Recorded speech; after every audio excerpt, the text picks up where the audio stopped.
Queridos hermanos,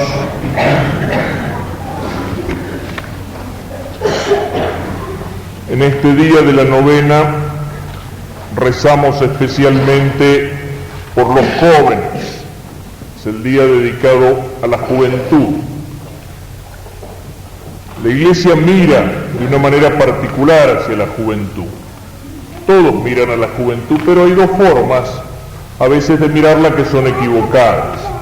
Una es la que encontramos a veces en algunas personas mayores que se olvidan de que fueran jóvenes y que cuando hablan de los jóvenes o piensan en los jóvenes, lo único que se les ocurre es la crítica, ¿no es cierto? Me contaban que una vez un obispo encargado de lo que llaman la prioridad juventud, es decir, la importancia, el primer lugar que la Iglesia le da a su preocupación por la juventud, hablaba en un sermón de la prioridad juventud y de la prioridad que la Iglesia da a los jóvenes y no sé cuánto, y cuando terminó el sermón se le acercó una señora ya mayor y le dice: tiene razón, monseñor, dice, la peor edad es la juventud, ¿eh? Bueno, esa es una actitud, es olvidarse que uno fue joven y decir, los jóvenes de ahora son insoportables, son inaguantables, son rebeldes, son esto, son lo otro, son lo de más allá. Y la otra actitud es el extremo opuesto, es el de aquellos que para ellos la juventud, en la juventud todo es maravilloso, la juventud es la esperanza del futuro, la juventud no tiene defectos, y en general los que hablan así son los que tienen algún interés en la juventud. O son los políticos que quieren utilizarla, o son los comerciantes que le quieren vender algo. Si nos fijamos en todas las propagandas, en la publicidad, sobre todo en la televisión, cuántas de esas propagandas están dirigidas a los niños, porque los niños ven una cosa y les gusta, y no pueden pensar si es bueno o es malo, si se lo puede comprar o no, y están dirigidas a los jóvenes, y están dirigidas a los jóvenes creándoles una mentalidad, una forma de vida, ofreciéndole cosas y ofreciéndole promesas mentirosas para llenarle la cabeza de ilusiones que después no pueden cumplir y para dejarlos así con una sensación de estar frustrados, de estar fracasados, de no tener todos aquellos sueños bonitos y dorados que la propaganda les ofrece. La Iglesia enfrente a los jóvenes no toma ninguna de las dos actitudes, mira a la juventud con esperanza, pero la mira también con preocupación. Mirar con esperanza y con preocupación, sabemos lo que es eso, ¿no es cierto? Lo sabe aquel que trabaja en el campo y que ve que empieza a crecer la cosecha, que empieza a verdear el campo, que empiezan a florecer los árboles, que empieza a ponerse lindo el viñedo, y entonces está lleno de esperanza y dice: Dios quiera que las cosas anden bien este año. Pero al mismo tiempo, junto con esa esperanza, hay preocupación, y se darán bien las cosas, y hay el temor de la helada, y hay el temor de la piedra, y hay el temor de tantas cosas. Al mismo tiempo en el que mira un campo sembrado, o en el que mira un campo lleno de frutales o de viñedos, en su corazón está la esperanza, la alegría del futuro, y en su corazón está también el temor, la preocupación. La Iglesia ni dice que los jóvenes son la última porquería, ni dice que son ángeles sin pecado. Mira a la juventud con esperanza y con preocupación. Con esperanza, porque siempre en el corazón del joven hay deseo de cosas grandes. Siempre en el corazón del joven hay deseo de que las cosas sean mejor, de que el mundo sea mejor, de que sea más humano, de que sea más cristiano. Hay deseos buenos de cambiar la cosa. En el corazón del joven existe capacidad de lucha, capacidad de sacrificio, capacidad de heroísmo, capacidad de ideales, capacidad de amor. Cuántas cosas nobles existen allí.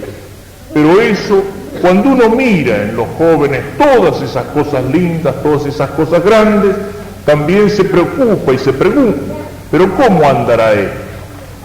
¿Cuántas veces hemos conocido personas que cuando eran jóvenes eran limpios, nobles, sanos, idealistas, querían hacer un mundo mejor, querían cambiar las cosas, eran capaces de entregarse en el apostolado cristiano o en la lucha por un ideal en cualquier lugar que fuera, por la verdad, por la justicia, pero después fue pasando el tiempo, pasaron los años, el cansancio de los años, el polvo del camino, los golpes de la vida, y esos jóvenes que querían cambiar el mundo, que querían las cosas más limpias, más nobles, más sanas, mejores, se fueron venciendo, se fueron arruinando, se fueron acomodando y llegaron a ser como aquellos otros a los cuales ellos criticaban.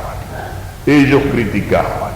El joven, ¿cuántas veces pasa en las universidades? ¿No es cierto? En la universidad es un revolucionario que quiere cambiar el mundo, pero cuando se recibió y empezó a hacer plata es peor que todos aquellos que antes decía que había que fusilar.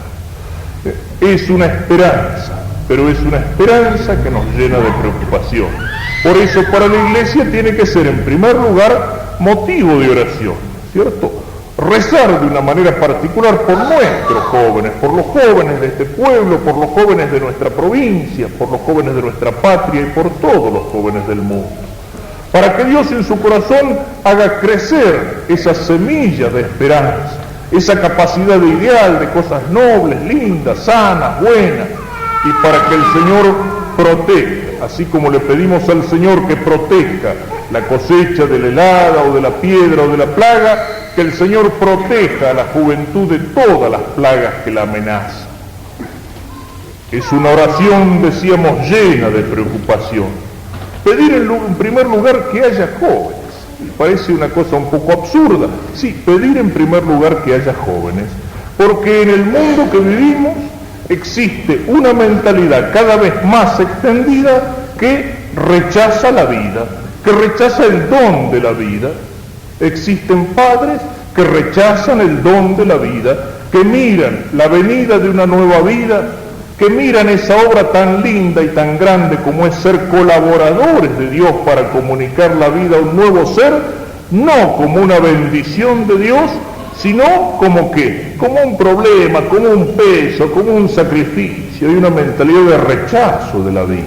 Y yo sé que hay muchas circunstancias que a veces hacen difícil, hasta imposible en una familia el querer un nuevo hijo, pero también hay un tremendo egoísmo, hay un rechazo de la vida, hay un desprecio de la vida, incluso a veces hay atentados contra la vida que no ha nacido. ¿Y qué es lo que pasa en esas naciones donde la mentalidad abortista y anticonceptiva se ha extendido por todas partes? Es lo que pasa en las naciones europeas. Son naciones que cada vez se vuelven más viejas y son naciones que están entrando en decadencia, porque al no querer la vida y al no querer los niños y al rechazar la vida se está acabando la juventud. Son naciones que marchan por un proceso de decadencia, naciones que han sido la luz de nuestro mundo y la luz de nuestro occidente cristiano, por el rechazo de la vida y por el rechazo de la juventud. Pero la vida no solamente es necesario que venga, la vida en un niño es como una semilla, es como una plantita tierna que uno ve crecer, y hay tantas cosas que la amenazan. Tiene que haber una preocupación por esa plantita. Un niño cuando es bautizado ya es un hijo de Dios, es un templo de la Santísima Trinidad en el alma. En un niño recién bautizado están presentes las virtudes divinas, la fe, la esperanza, la caridad. Está toda la vida cristiana y todo el llamado a la santidad, pero está todavía como una semillita pequeña.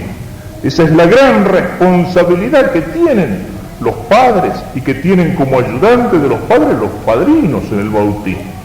Ayudar para que esa semillita crezca, para que esa semillita pequeña de la vida cristiana llegue a ser un árbol que pueda producir hojas y ramas y flores y frutos, y no que esa semillita se muera o se ahogue.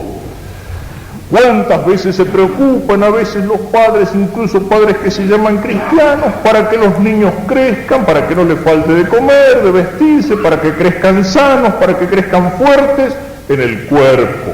Pero no se preocupan para que crezcan sanos y fuertes en el alma, para que crezcan no solamente como jóvenes buenos, como jóvenes sanos, sino que crezcan también como jóvenes cristianos, como hijos de Dios. Esa semilla de la fe que recibimos en el bautismo tiene que ser alimentada, tiene que ser regada, tiene que ser fortalecida.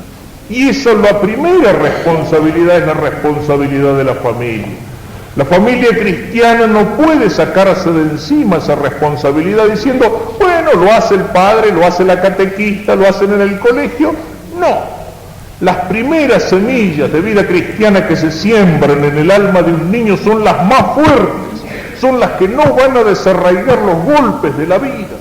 Puede ser que una persona que fue educada cristianamente, católicamente por sus padres, a lo mejor con el tiempo agarre mal camino, se aparte de Dios, o se olvide de Dios, o se enfríe. Pero esas primeras semillas que aprendió de los labios de su madre y de los labios de su padre, cuando ellos le enseñaron a rezar y a pronunciar el nombre de Dios y de la Virgen y a hacerse la señal de la cruz, y cuando le fueron mostrando el camino derecho desde los primeros pasitos, antes de que aprendiera a caminar, ya le fueron empezando a enseñar a caminar hacia Dios como cristiano, esas semillas no se borran y esas semillas no mueren. Y a lo mejor después de muchos años de vivir un hombre apartado de Dios, esas semillas van a brotar de vuelta en su alma, y en los momentos decisivos y difíciles de su vida se va a acordar de aquellas verdades cristianas que aprendió de papá y de mamá en la casa. Esa es la primera cosa, después de la generosidad para comunicar la vida, que tenemos que hacer por nuestros jóvenes, que aprendan a crecer como hombres y como mujeres cristianos, con la palabra de los padres y sobre todo con el ejemplo de los padres. Y eso desde los primeros años, porque precisamente ahí está la tormenta, ahí está la piedra, ahí está la helada que amenaza con destruir y con secar el alma de nuestros jóvenes. ¿A dónde está? En la escuela sin Dios, donde a los niños se les enseñan tantas cosas, algunas importantes y otras no tan necesarias, y otras estúpidas y superficiales, pero por ahí no se le enseña lo único importante, lo más importante de todo, en nuestra escuela sin Dios, en nuestra universidad sin Dios, que a veces es no solamente laica, es decir, indiferente, sino que es atea, sino que es negadora de los valores y de las verdades cristianas, negadora de Dios. Y no solamente nuestra juventud se ve, encuentra ese desierto en su alma porque no se le enseña en la escuela a conocer a Dios, sino que se ve constantemente bombardeada por esos medios de difusión que son a veces como canales o como cloacas de inmundicia que vienen a invadir el corazón de cada casa y de cada familia. Cuando esa juventud se ve ensuciada en nuestro tiempo por el destape, por la pornografía, por la inmundicia, por revistas, por programas, por películas, que ensucian las cosas más nobles y más santas, que basurean el amor, que pisotean la pureza, la castidad, la limpieza del alma, el amor limpio de los novios, que destruyen y desquician la institución familiar, la fidelidad en el matrimonio, la indisolubilidad del matrimonio, todo aquello que disgrega la familia, que ensucia el amor, que basurea las cosas santas y nobles, aquello que Dios hizo cuando creó al hombre como varón y mujer, todo eso está manchando a la juventud y está destruyendo a la familia. Y entonces una juventud a la cual se le enseña a crecer sin Dios y sin ideales, y los únicos ideales que se le tratan de infundir a través de la publicidad, a través de la propaganda, son ideales comerciales de una vida fácil, y los únicos ideales nobles y santos que pudieran existir están ausentes, o al contrario, se ensucian las cosas más santas. Ese es el peligro de nuestra juventud, esa es la disgregación de la familia, eso es lo que hace crecer a jóvenes sin Dios y sin patria y sin amor, eso es lo que en un momento crea la delincuencia juvenil, el alma vacía es lo que va a buscar en la farra fácil, en la vida liviana, o a veces en perversiones, en la perversión de la droga, por ejemplo, va a buscar llenar ese vacío que existe en el alma. esa juventud a la cual no se le enseñó a conocer a Dios, ni los ideales grandes, ni las cosas nobles, y sin embargo tenía esa capacidad enorme de ideal, y quería jugarse por algo, y quería cambiar las cosas. Esa fue la juventud engañada y seducida, a la cual le llenaron el corazón de odio y las cabezas de mentira, y no hace muchos años atrás en nuestra patria la llevaron a tomar las armas en las filas de la guerrilla, y a esos jóvenes nobles los transformaron en criminales, los transformaron en asesinos y los mandaron al matadero. ¿Cuántos motivos de preocupación podemos tener en nuestro tiempo sin rumbo, en nuestra patria desquiciada, en la familia a la cual se ataca, en la moral que se disgrega, en las situaciones en las que se encuentran tantos jóvenes que no pueden encontrar el rumbo de la vida, que tienen que emigrar a buscar trabajo, que se reciben y que no saben qué hacer después, en una sociedad donde reina la injusticia y la mentira y la propaganda? ¿Cuántos motivos de preocupación? Por eso, la juventud tiene que ser para nosotros de una manera particular, de una manera especial, motivo de oración. Y no solamente motivo de oración, sino motivo de trabajo, de lucha, de testimonio cristiano, de esfuerzo en la educación. Cada uno de nosotros, joven o viejo, casado, soltero, varón o mujer, tiene que preguntarse: ¿qué mundo, qué patria, qué tiempo le vamos a dejar a nuestros hijos, le vamos a dejar a estos niños que están entre nosotros o aquellos que todavía no han venido? ¿Qué mundo les vamos a dejar? ¿Un mundo en el cual vale la pena vivir o un mundo en el cual uno podría arrepentirse de que le hayan dado algún día la vida? Poner enfrente a los jóvenes los grandes principios, hacer que los jóvenes crezcan en la fe y aprendan a caminar derecho por el camino de la vida, por ese camino que nos señalan los mandamientos de Dios y las palabras de Jesús en el Evangelio, y sobre todo que aprendan a caminar derecho mirando el ejemplo y el modelo que la Iglesia les pone, para que conformen su vida, para que imitándolo vayan creciendo como hombres y como cristianos. ¿Cuáles son los ejemplos que el mundo moderno les pone a los jóvenes? La Iglesia tiene sus santos, la patria tiene sus héroes. El héroe y el santo, esos son los modelos de los jóvenes. Por eso es importante que los jóvenes y que los niños en la escuela y en la casa y en la lectura y en el ejemplo conozcan la vida de los santos, que son los que muestran el camino del cielo, y conozcan la vida de los héroes auténticos, que son los que nos enseñan a vivir como hombres, como ciudadanos, como patriotas aquí en la tierra. Pero hoy, en nuestro tiempo, el héroe y el santo, las virtudes cristianas y las virtudes ciudadanas han sido reemplazados por lo que se llama los ídolos. ¿Qué es un ídolo? Un falso Dios. ¿Qué es un ídolo? Un falso modelo. Los ídolos de la televisión, los ídolos de la canción, los ídolos del rock, los ídolos prefabricados por la propaganda, de las series televisivas cargadas de odio, de sexo, de estupidez y de violencia. Esos son los modelos que se ponen a nuestros jóvenes hoy en lugar del santo y del héroe. Y enfrente a eso la Iglesia nos dice: el camino se aprende cuando se mira el camino que han llevado los héroes y el que han llevado los santos. Los héroes en su marcha horizontal sobre la tierra y los santos en su marcha vertical hacia el cielo son los que trazan la imagen de la cruz en nuestras vidas. Y el que resume a los dos, al héroe y al santo, a las virtudes humanas y a las virtudes cristianas, a la santidad y al heroísmo, ¿quién es? Es Cristo. Cristo es nuestro modelo. Cristo es el modelo y el ejemplo que la Iglesia pone delante de los ojos de la juventud. Cristo es Dios y hombre verdadero, es el Verbo hecho carne, es Dios que por compasión de nuestras miserias baja hasta nosotros, baja hasta nuestra pobreza, hasta nuestra miseria, hasta nuestra condición humana en la encarnación, pero baja hasta nosotros para levantarnos a nosotros a la vida divina, para que podamos vivir como hijos de Dios en la gracia, para que podamos ser hijos de Dios y herederos del cielo. Y el Verbo que se hace carne, en la persona del Verbo, donde se unen la naturaleza humana y la naturaleza divina, nos muestran a Cristo Dios y hombre, y perfecto como Dios y perfecto como hombre. Cristo es el modelo perfecto de las virtudes cristianas.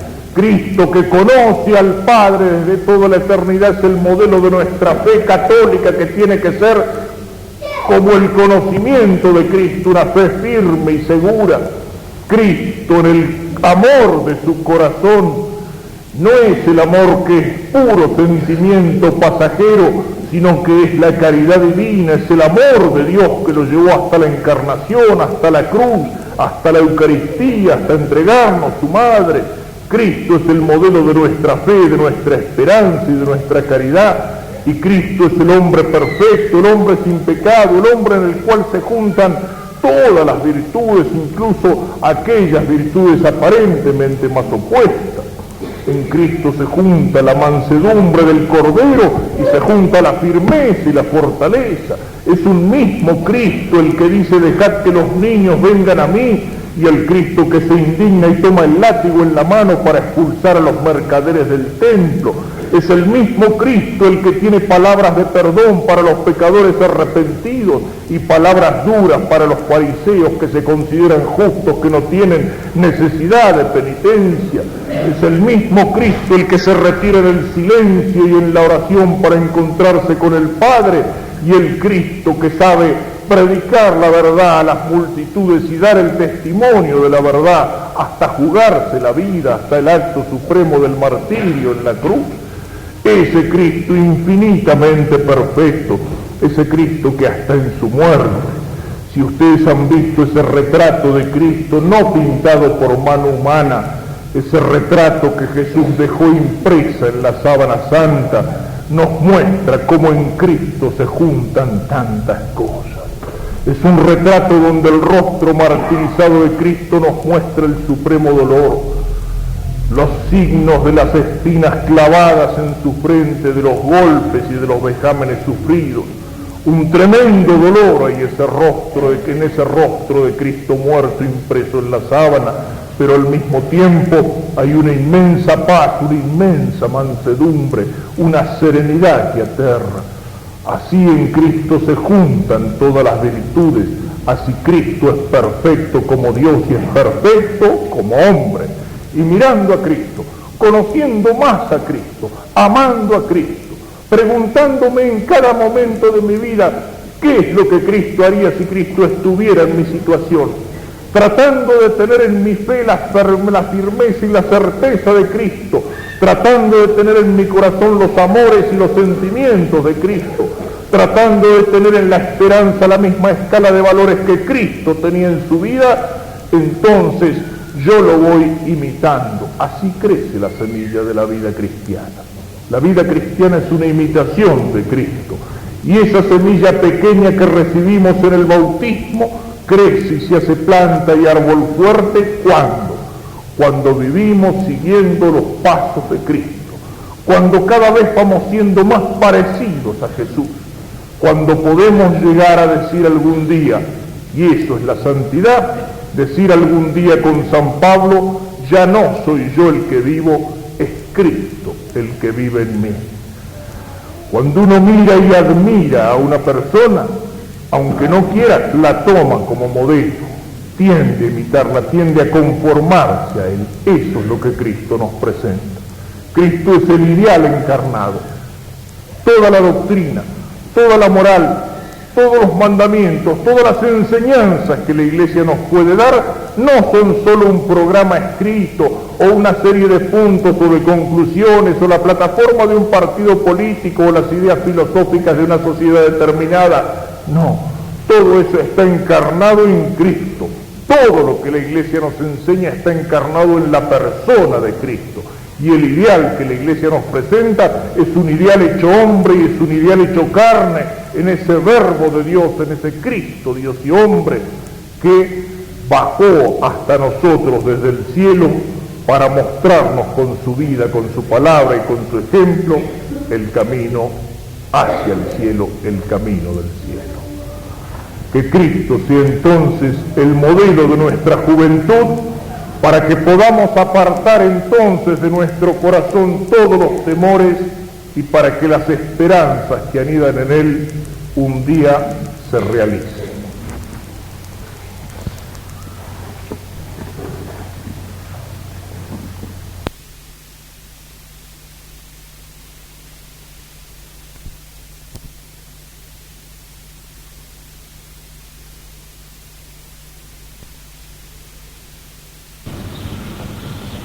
El Señor nos dice que toda la ley se resume y depende de estos dos mandamientos.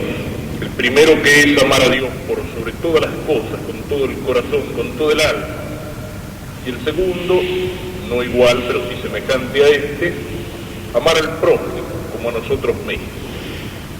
Cristo responde a la pregunta de la manera que hubiera respondido cualquier judío piadoso conocedor de la ley. El mandamiento más alto de todos es el que nos ordena amar a Dios. Pero Cristo responde introduciendo también una novedad y completando la pregunta. De este amor nace el amor del prójimo entendido universalmente y del prójimo amado como nosotros mismos.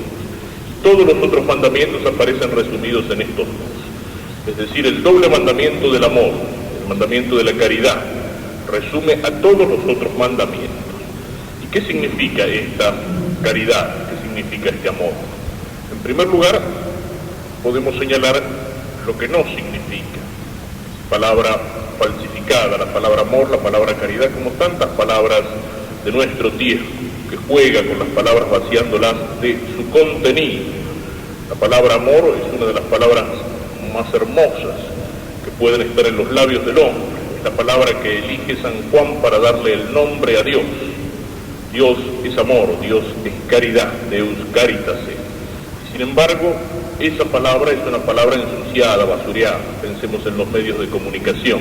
Se llama amor al sexo animalizado, se llama amor a cualquier sentimiento más o menos superficial. Cualquier cancioncita tonta que escuchamos por la radio repite la palabra amor, amor, y esa palabra se repite en la telenovela, y esa palabra se repite en las películas, etcétera, etcétera, y todo eso tiene muy poco que ver con el amor. ¿Qué es entonces el amor? ¿Qué es la caridad? La caridad, de todo podemos decir precisamente lo que no es. La caridad no es, antes que nada, un sentimiento, aun cuando puede ir acompañada por el sentimiento. Sí, ya lo sabemos.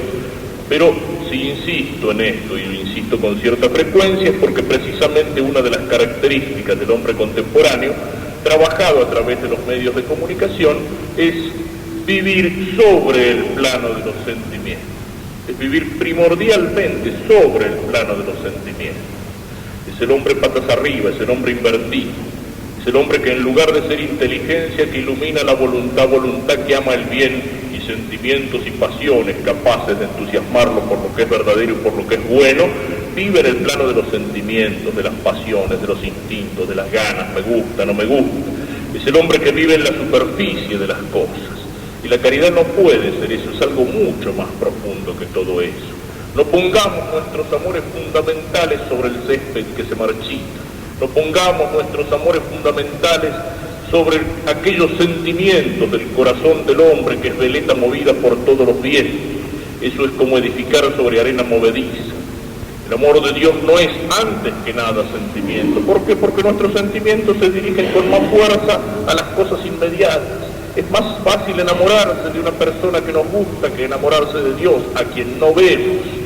Ni siquiera el amor del prójimo es antes que nada sentimiento, porque si no sería imposible, psicológicamente imposible, cumplir con el mandamiento de Cristo de amar a nuestros enemigos.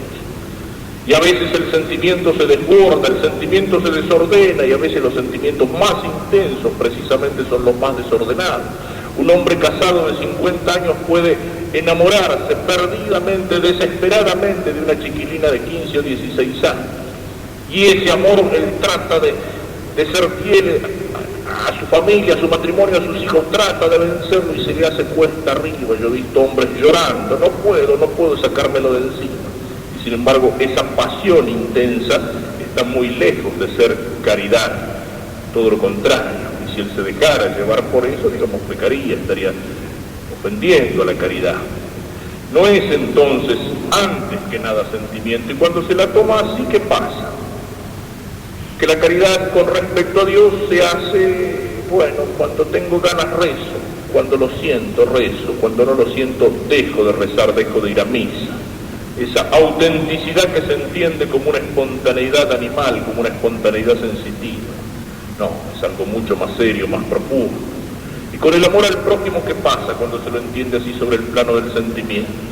Que ese amor al prójimo deja de ser caridad teologal, caridad sobrenatural, que el prójimo ya no es más amado por amor de Dios y como Dios quiere que lo amemos, sino que se transforma en sentimentalismo que se vuelca en la superficialidad de un grupito que se reúne para intercambiar vivencias o experiencias, sentimentalismo que identifica la caridad con la fraternidad masónica, una fraternidad puramente humana, una fraternidad rotariana, por encima de las diferencias de clase, de las diferencias de religiones. Y si hay una referencia a Dios, es una referencia vaga, a un Dios inexistente o a un Dios que puede tener cualquier cara. Eso no es la caridad cristiana, no es la caridad teologal. Es muy distinta de aquella caridad de la que hablaba la Revolución Francesa y que se quiere imponer así, como un humanismo en el plano horizontal, en la pura relación entre los hombres. Y no digamos nada cuando esa fraternidad masónica se transforma siguiendo el ritmo de los tiempos y la moda de los tiempos en aquella caridad que nos presentan las teologías de la liberación, en aquella caridad que empieza por dividir dialécticamente al mundo en pobres y ricos, en opresores y oprimidos, y que se transforma en solidaridad en la lucha de clases, en solidaridad con uno de los bandos en lucha. Y esa solidaridad, ese compromiso temporal revolucionario es presentado no solo como una exigencia de la caridad, sino como la única forma de vivir la caridad. Y bueno, y si la caridad no es todas estas cosas, y si todas estas cosas deforman la caridad, ¿qué es la caridad? La caridad, amor de Dios por sobre todas las cosas, es una virtud teologal, es decir, una fuerza divina, que eso significa virtud teologal. Y si es una fuerza divina es que es algo más que humano. Nosotros podemos colaborar con esa fuerza de Dios que viene a nosotros, pero nosotros no podemos producir la caridad. Nosotros con nuestras propias fuerzas, con toda nuestra fuerza, somos incapaces de producir el mínimo grado de caridad. Es un don de Dios, es un don divino, es un don que nace de ese otro don que es la gracia y está íntimamente unido a la gracia de Dios. De tal manera que la caridad se pierde cuando se pierde la gracia, por ese pecado que llamamos mortal, precisamente porque mata en nosotros la gracia y la caridad. Es un don divino, es una fuerza más que humana, que no niega, que no desconoce las fuerzas humanas.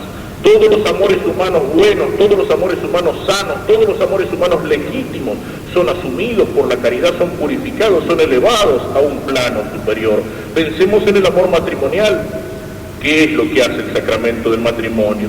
Es decir, ese sacramento no viene para destruir o para negar aquel amor del hombre y de la mujer que quieren ser una sola carne y una sola alma y poner el fundamento de una familia. Al contrario, el sacramento viene a bendecir ese amor, viene a asumirlo, viene a levantarlo. La caridad no destruye los amores humanos, pero los trasciende infinitamente. La caridad nos hace posible amar a Dios no con un puro amor humano, sino participando del amor por el cual Dios mismo se ama. Cuando amamos a Dios en caridad, lo estamos amando con un amor que viene de Él, con ese amor que el Verbo y el Padre, con el cual el Verbo y el Padre se aman, con ese amor personal que es el Espíritu Santo, y Él es el que nos comunica el amor de caridad para que nosotros podamos responder a la caridad de Dios. La caridad es algo que nace en Dios antes que en nosotros. No es que hayamos nosotros amado a Dios, dice San Juan, sino que Él nos amó primero. Cuando nosotros le habíamos vuelto las espaldas, cuando nosotros por el pecado estábamos apartados de Dios, Dios nos amó primero. Ahí sí podemos empezar a entender el mandato de amar a nuestros enemigos, porque el Señor antes que hacerlo, antes que decirlo, lo hizo. Él nos amó cuando nosotros éramos enemigos, cuando nosotros por el pecado nos habíamos vuelto enemigos de Dios. Ahí Dios nos amó y por ese amor se hizo carne, se hizo hombre por nosotros y llevó ese amor hasta la cruz y llevó ese amor hasta la Eucaristía. La caridad de Dios que viene a nosotros y que se derrama y que está pidiendo de nosotros una respuesta. Pero esa respuesta en el amor de Dios no es, como lo decíamos antes, que nada sentimiento. Es un amor de la voluntad, y de la voluntad elevada por la fuerza sobrenatural de la gracia y de la virtud teologal de la caridad. Amar a Dios antes que nada es identificar nuestra voluntad con la voluntad de Dios. Amar a Dios es querer lo que Dios quiere. Amar a Dios es querer la gloria de Dios, complacernos en esa gloria. Amar a Dios es querer para nosotros y para el mundo y para los demás lo que Dios quiere. Identificar nuestra voluntad con la voluntad divina. Como Cristo ama al Padre, y cuando Cristo viene al mundo dice: he aquí, Señor, que vengo para hacer tu voluntad. E incluso cuando él siente la rebelión de su sensibilidad humana enfrente a la cruz en el huerto de los olivos, dice: que no se haga mi voluntad sino la tuya. Así amó Cristo al Padre, identificando su voluntad con la voluntad del Padre, cumpliendo la obra que el Padre le había mandado. Así lo ama la Santísima Virgen cuando en la Anunciación dice: he aquí la esclava del Señor. ¿Por qué? Porque el esclavo no tiene voluntad propia. La voluntad del esclavo es la voluntad del dueño. Y la Virgen se hace esclava, libremente, voluntariamente. Ella pone su voluntad al servicio de la misión que Dios le encomienda. Ese es el amor que Dios está pidiendo de nosotros. No el amor de palabra, no el amor de sentimientos bonitos, no el amor de esas cosas que le podemos decir con la lengua pero que no nos cuestan nada. No son los que me dicen: Señor, Señor, los que entran en el reino de los cielos, sino los que hacen la voluntad de mi Padre. El que me ama es el que cumple mis mandamientos. Así amamos a Dios. Cuando cumplimos sus mandamientos y cuando los cumplimos con esa generosidad que nos lleva a no limitarnos en el no pecar, sino que nos lleva a entregarnos con generosidad en el seguimiento de las palabras de Cristo, en el Evangelio de los consejos del Evangelio. Esa es nuestra forma de amar a Dios. Y el amor del prójimo es algo que nace necesariamente del amor de Dios, de tal manera que es inseparable de este amor. Si amamos a Dios, tenemos que amar aquello que Dios ama. Por eso Cristo dice: el primero es el amor de Dios, y el segundo es el amor del prójimo, que nace inmediatamente de él. Y como dice alguno de los grandes escritores eclesiásticos, este mandamiento es semejante al primero. ¿Por qué? Porque el hombre ha sido creado a imagen y semejanza de Dios. Porque entre las criaturas el hombre es aquella que refleja la semejanza divina, porque en él está la semejanza de Dios. Y amar al prójimo entonces de esta manera, ¿qué significa? Amar, decía el viejo Aristóteles, es querer el bien del otro. Amar al prójimo es querer el bien del prójimo. ¿Pero cuál bien? El bien que Dios quiere para él. Es decir, amar en primer lugar es querer para el prójimo su salvación eterna. Amar en primer lugar es querer para el prójimo que él viva como Dios quiere. Amar en primer lugar es querer para el prójimo que con su vida se vaya preparando para realizar aquel destino sobrenatural para el cual Dios lo ha creado. Ese es el primero y es el más alto de los amores. Por eso no hay forma más alta de amor al prójimo que el apostolado directo. Amar al prójimo, como decía San Agustín, porque Dios está en él, o amarlo para que Dios esté en él. Y después sí, de este amor nace aquel amor que nos lleva a subvenir, a ayudar, a tender nuestra mano al prójimo en cualquiera de sus necesidades. Necesidades espirituales o necesidades corporales, pero en primer lugar y por encima de todo, por lo menos en un plano de jerarquía, no necesariamente de urgencia, está eso que Dios quiere para él, nuestra salvación eterna. Está el que el prójimo viva en la gracia de Dios, está el que el prójimo realice el destino por el cual Dios lo ha creado. Y nosotros, al amar al prójimo, eso es lo que tenemos que querer para él. No tenemos que amar a los hombres como los hombres quieren ser amados. No tenemos que amar a los hombres como a veces nosotros quisiéramos amarlos, de acuerdo a nuestro capricho. Tenemos que amarlos como Dios quiere que los amemos. Tenemos que querer para ellos aquello que Dios quiere. Si amar a Dios es identificar nuestra voluntad con la voluntad divina, amar al prójimo es quererlo como Dios lo quiere, y es querer para él lo que Dios quiere, y es procurar que el prójimo también responda al amor de Dios identificando su voluntad con la voluntad divina. Aquí está la esencia misma de la caridad. Aquí está aquello que esencialmente significa amor. Y el primero de los mandamientos entonces es responder a esa caridad increada que se nos dona en Cristo, poniendo nuestra vida al servicio de Dios, identificando nuestra voluntad con la voluntad divina. Y el segundo nace necesariamente de esto, y es querer para el prójimo aquello que Dios quiere. Todo lo demás es accidental, todo lo demás deriva de este corazón, de este carozo. Y precisamente por eso allí aparecen encerrados todos los otros mandamientos. Y así podemos entender, es la única forma de entender verdaderamente, correctamente, aquello de San Agustín: ama y haz lo que quieras. Porque el que ama a Dios cumplirá todos aquellos mandamientos que ordenan nuestro amor hacia Él. No tendrá otros dioses, le rendirá culto, lo amará por sobre todas las cosas. Y el que ama al prójimo ni robará, ni mentirá, ni hurtará, ni fornicará, etc. O sea, ese es el amor concreto. El que me ama cumple mis mandamientos. El que ama al prójimo cumple los mandamientos que Dios nos ha puesto para regular la relación entre nosotros como hermanos aquí en la tierra, en el camino hacia el Padre en el cielo.